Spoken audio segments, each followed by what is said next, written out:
প্ৰাণৱন্ত হৈ জ্বলি থাকিব পাৰে, প্ৰজ্বলিত হৈ থাকিব পাৰে। আৰু এই ধৰণে ৪৫ বছৰ পিছত শ্বহীদ খৰ্গেশ্বৰ তালুকদাৰৰ মৃত্যুৰ প্ৰায় ৪৫ বছৰ পিছত আমি অসমৰ কৃতজ্ঞ ৰাইজে তেখেতক আৰু ৮৫৫ জন শ্বহীদক আমি সন্মান জনাম। অহাকালি এই অনুষ্ঠানটো অসমৰ প্ৰতিখন জিলাতে আমাৰ ৰাইজে চাব আৰু প্ৰতিখন জিলাতে শ্বহীদ প্ৰণামো তোমাক গীতটি পৰিৱেশন কৰিব।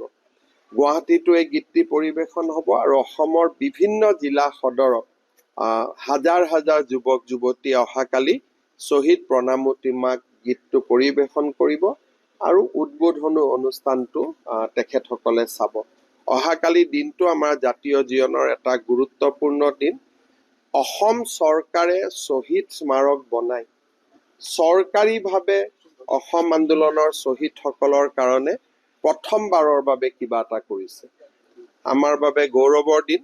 মই সকলোকে অহাকালিৰ অনুষ্ঠানলৈ নিমন্ত্ৰণ জনাইছোঁ। এনেকুৱা আছে যে প্ৰায় ৪০০ শ্বহীদৰ ফটোগ্ৰাফ নাই। আমি খালি আপোনালোকে একজেক্ট সংখ্যাটো পাব। সেই স্থানবিলাক আমি খালী ৰাখি থৈছোঁ। সেইকাৰণে আমি বিভিন্ন সময়ত ৮৬০ জন শ্বহীদো কওঁ, ৮৫৫ জনো কওঁ, কিন্তু একজেক্ট কথাটো হৈছে যে নাম ঠিকনা আছে, ফটোগ্ৰাফ নাই।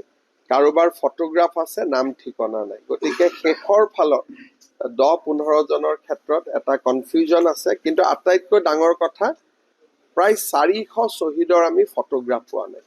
এতিয়া আমি এটা প্ৰকল্প হাতত লৈছোঁ যে তেওঁলোকৰ ভায়েক বা তেওঁলোকৰ ককায়েকক সন্মুখত বহাই তেওঁলোকৰ যিটো একজেক্ট নহ'ব, কিন্তু প্ৰায় তেওঁলোকৰ দৰে হ'ব, তেনেকৈ আমি ফটোগ্ৰাফ অংকন কৰাৰ এটা নতুন প্ৰজেক্ট এটাও আমি হাতত লৈছোঁ।